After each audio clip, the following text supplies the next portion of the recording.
I've created this video to tell you guys a little bit more about our San Francisco SAT prep courses. So to start off, I'll tell you a little bit more about myself.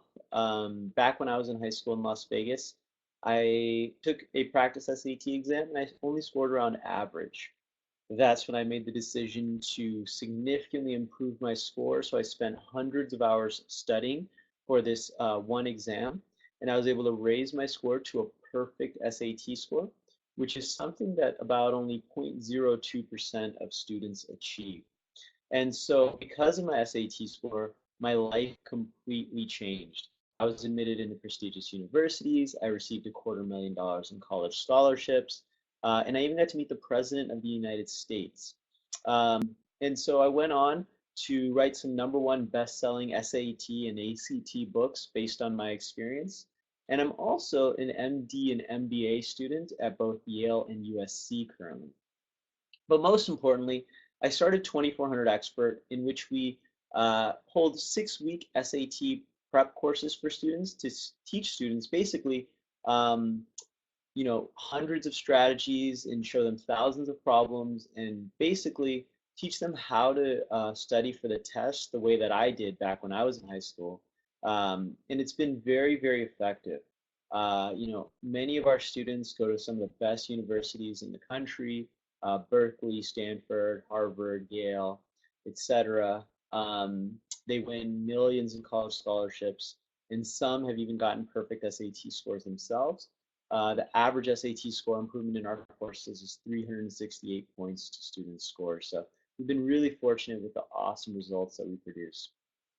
And so I'll start off by answering probably the most frequently asked question that we get related to the SAT from parents, which is, when should my child start studying for the SAT? And the answer to this question is really as soon as possible. So I know a lot of people will say, oh, wait until end of junior year or even fall of your senior year. The problem with waiting that long is not only do you miss the PSAT, which I'll talk about a little later as to why that's so important, but junior and senior year, the end of junior year, you're full of AP exams and final. Your schedule is full of AP exams and finals, and fall of your senior year is full of college admissions applications.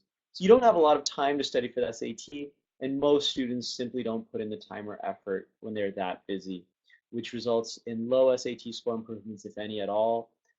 They don't get the SAT scores they want. They don't get into colleges they want. They don't get enough scholarships. And so we can avoid all that by simply starting our SAT prep journey earlier. I personally started as a sophomore in high school. I thought that was a good time because it gives you enough time to get ready for the PSAT. What I've noticed is that at 2400 Expert, the students that start in our courses, start taking one of our courses as a freshman or sophomore, typically get the highest SAT scores, they go to the best colleges, and they win the most scholarships. In addition, the 100 strategies that we teach not only are useful for the SAT, but other standardized tests. I mean, you're taking tons of standardized tests throughout your high school career as well as your career in general. Personally, I took not only the SAT, but I took the PSAT, I took AP exams, SAT subject exams, state exams. I've taken the MCAT, I've taken the GMAT, I've taken the USMLE's exams. So it's just exam after exam after exam, and you have to learn how to become a good test taker, right? And so the earlier you learn how to do that, the better off you'll be. Okay, so specifically for our San Francisco SAT prep courses, they take place at a location called Hatch Today. It's in the Embarcadero near the financial district. Really great location. We have a classroom there. It can fit about 12 to 15 students. So you're going to be in a small class with your instructor, your instructor is awesome. It's Dr. Benjamin Lundgren. He scored in the 99th percentile himself on the SAT. He's got a PhD. He's been tutoring students for a long time and loves it. So we've got a really awesome instructor for you guys in San Francisco. Now, I want to talk about a couple of things that a lot of people often overlook related to the SAT. One is the PSAT. So the PSAT, it sounds like it's not important, right? The practice SAT. However, the PSAT is extremely important, and many parents and students don't realize how important it is.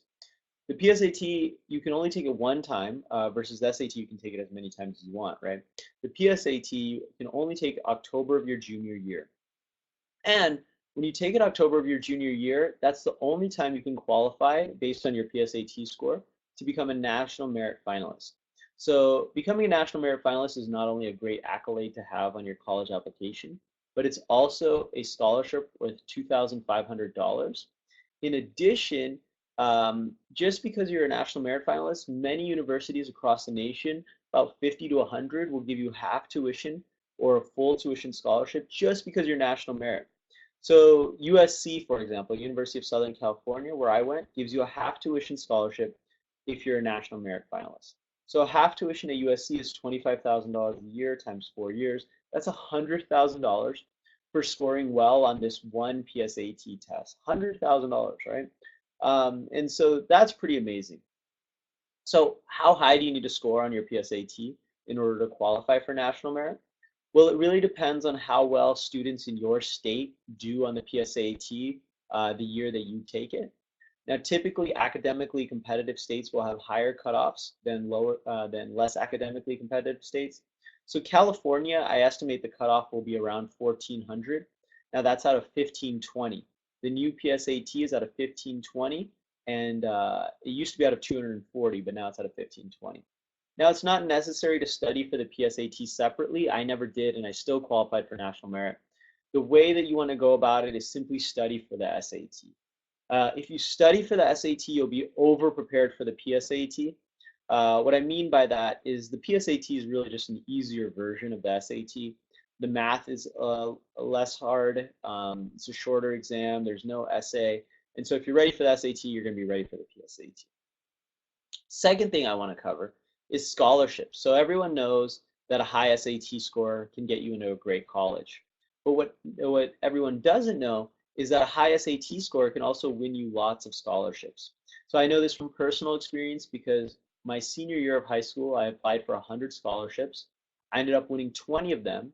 It had amounted to about $250,000 from companies like Coca-Cola, Toyota, McDonald's, Best Buy, Lowe's, etc.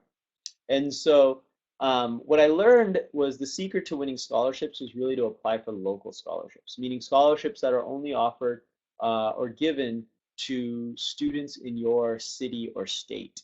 And the reason that this is the secret is because the applicant pool is much smaller, right?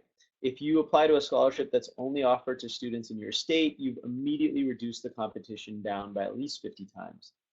I won like one national scholarship, and I wouldn't waste your time with national scholarships. Don't go on FastWeb and start applying for these big national scholarships that are open to everyone across the nation. They're very, very hard to win. And so apply for local scholarships. To find them, ask your college counselor, use Google. For example, one local scholarship that I found for San Francisco students is put on by the Financial Women of San Francisco, that organization. They give out scholarships to girls in high school who are interested in finance, right? And so, for students, or if you're a girl in San Francisco, this is a great scholarship to apply for because there's probably not that many applicants, right? Uh, and so you want to apply for scholarships that you think won't have a lot of applicants. The more obscure the scholarship, the better.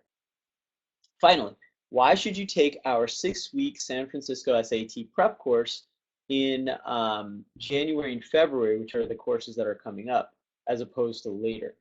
Well, I really think you should take advantage of the March 2016 SAT curve. I believe the curve on this first administration of the new SAT will be better than ever. The reason for that is because most students will not be ready for the new SAT, meaning that there's not a lot of prep materials out, there's not a lot of practice questions out, so most students are not going to be prepared. However, the few students that are prepared for the new SAT are going to score very high on the curve comparatively to everyone else. And so if you take our 6-week SAT prep class where we teach you 100 strategies for the new SAT, where we take you through 1,000 new SAT practice problems, you'll be very, very ready for the new SAT, right? And so you really want to take advantage of the curve on the March new SAT. In addition, it's a good way to spread out your testing, right? You take your SAT in March, you take your AP exams in May, you take your finals in June.